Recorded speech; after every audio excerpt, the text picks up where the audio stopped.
Alrighty, welcome home. I'm your anime manga mom. Let's see, today, what are we going to talk about? I've been spending a lot of time on reality. I've made some wonderful friends. I'm going to shout out to Shinigami and the rest of the little gummies. Everybody who hangs out in chat, and we cut up and have a good time. So if you're on reality, go and check us out. I don't stream very often on reality. I'm mostly lurking while I'm doing other things. So you won't really get to catch me in my streams. But there are a lot of wonderful people. There's the Foxy Baker, the Fabulous Baker. I don't know. She's changed her name a couple times. I cut up with a lot of people who are maybe not the ones that I would hang out with in real life. But that's the wonderful thing about the internet is, I'm a sucker for novelty and, new experiences. I love to try new foods. I love to go new places. I love to learn about cultures. I love languages and even the little nuances like accents and stuff like that.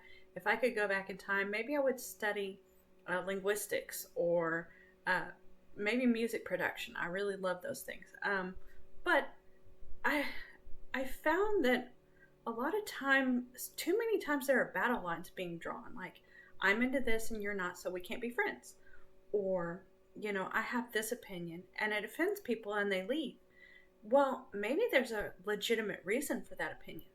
And you really have to, humble yourself to hear it. Anyways, that was my tangent. This week, I have not spent a lot of time watching anime. I did watch the 1,000-Year Blood War Part 2. We have the first episode, and I got to see Ichigo and Orihime and everybody. Kisuke, love Kisuke. Anyway, I really, really like intelligent characters. My sister has come into town, so I'm not going to be spending a lot of time on here. She right now is camping with my son, so I do have a few minutes to spare.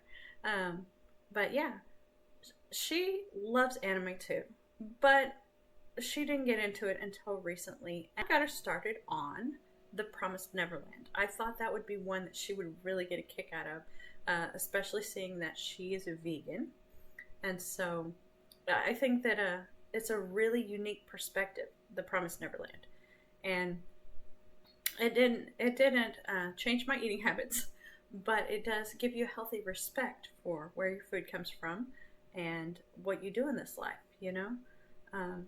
and who you do it for. I think it's a great anime. It's really, there's not a lot you can say without giving some spoilers. There's a group of kids. They grow up in an orphanage until they find out a shocking truth about the orphanage. And then they spend their time trying to create a plan to escape. And it throws a lot of monkey wrench into their plans because there are so many kids and small kids that it's really hard to get everybody out and do it all safely. And they did the best that they could. I've heard that season 2 is better in the manga. I have not read the manga yet, but I do have it on my Shonen Jump app. So when I get a little extra time and have nothing to do, I probably won't read it, but I should. I want to read at least the second season and find out why people are so upset with the handling of it in the anime. Because for me, it was decent. Maybe it was a little rushed, but I don't have anything to compare it to, so I'm not upset about the ending of The Promised Neverland. Have you read the manga? If you have, please let me know. Is it definitely something I should look into? Should I really carve out a time and get that read? Or is it something that, when I have extra time, sure, go ahead and do that, but it's not going to change your opinion of the anime tremendously, you let me know. All right. What else? I have been trying to talk my son into watching the new episode of Jujutsu Kaisen, but he has not. He did show me that they have 2 new episodes of Horimiya. Horimiya is a kind of slice of life romance anime of some kids in high school in Japan. It really is wonderful. I like watching shows about real people doing real things. And I think a lot of times the romance anime genre really gets that right, because nobody has special powers. Not always. There are some romance animes with special powers. See Fruits Basket. But I like, because, it's not about saving the world. It's about real life struggles and problems, like being embarrassed in front of your friends, or trying to figure out what you want to do in life.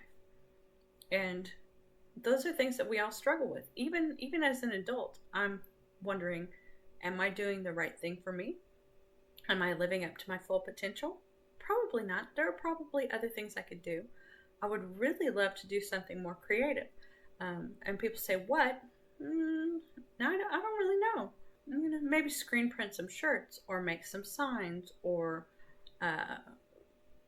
do stickers, or I don't know, because I'm mildly creative, I don't draw well.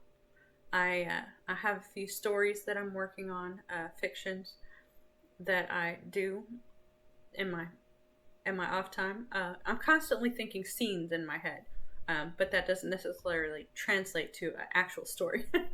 But anyway, but yeah, that's what I've been doing. Gotta still talk my son into watching Jujutsu Kaisen, or maybe I'll just go ahead and watch it without him. But I'd rather watch it with him. And I've started watching, I'm still watching One Piece. I've kind of fallen off on JoJo's Bizarre Adventure. It really, I don't look forward to watching it. I don't look forward into seeing what's going to happen next. Because I don't know the characters well enough to care about them. And that's what I was saying, is it's fast paced, but I wish they would slow it down a little bit, or give me more backstory, tell me a little bit more about Jonathan, a little bit more about Dio, so that I would really care about the characters and where they're going and what they're going through. But instead, it's more on the actions and methods, where did the mask come from, and, why is it the JoJo family, things like that. But it really doesn't make you connect with the characters. So that's why I just don't have the pull to get back to it. It's not that it's bad. It's interesting. It just doesn't draw me in. You know what I'm saying? But on the other hand, on One Piece, you get Zoro's backstory pretty soon. You see him struggling to become the greatest swordsman. You see his rival and the tragedy that happens. Oh my goodness. It's just, oh yeah.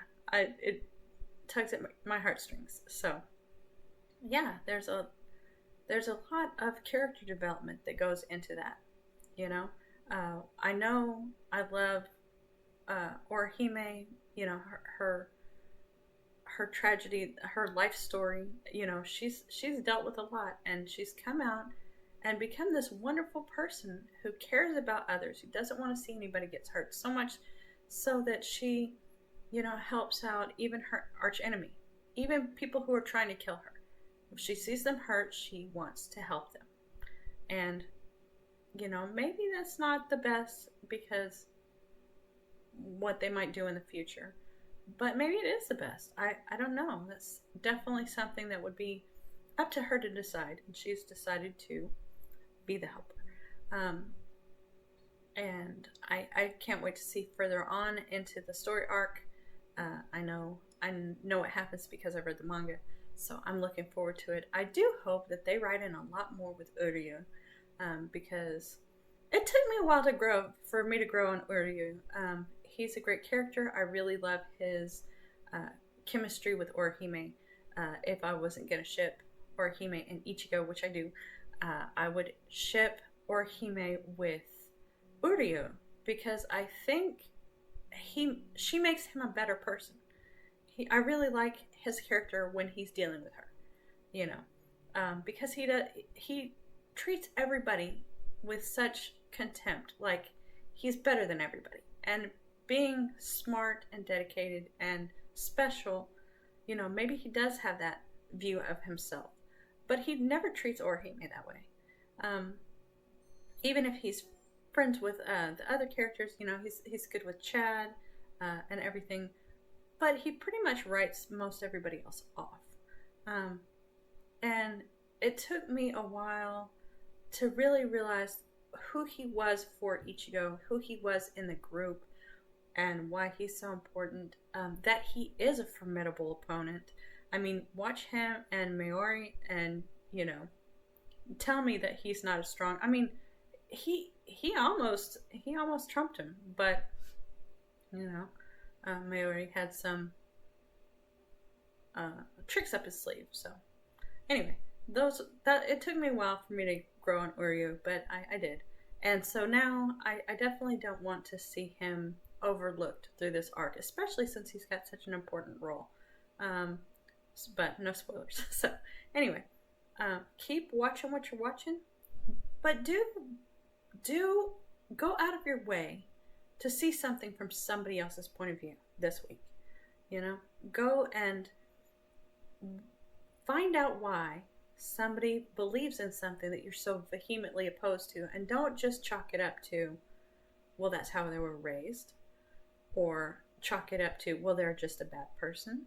Maybe there are legitimate reasons they believe the way that they do, and look into it. Like, go past the surface level and get deeper into it. Anyway, that's my thoughts for the week. I really hope that you come back and visit. Say something in the comments. Tell me hi. I really get a kick out of talking with people. That's why I came here to this medium, so that I could share my passions and goals with people. And I'll talk to you guys again next time. All right. Thanks. Bye.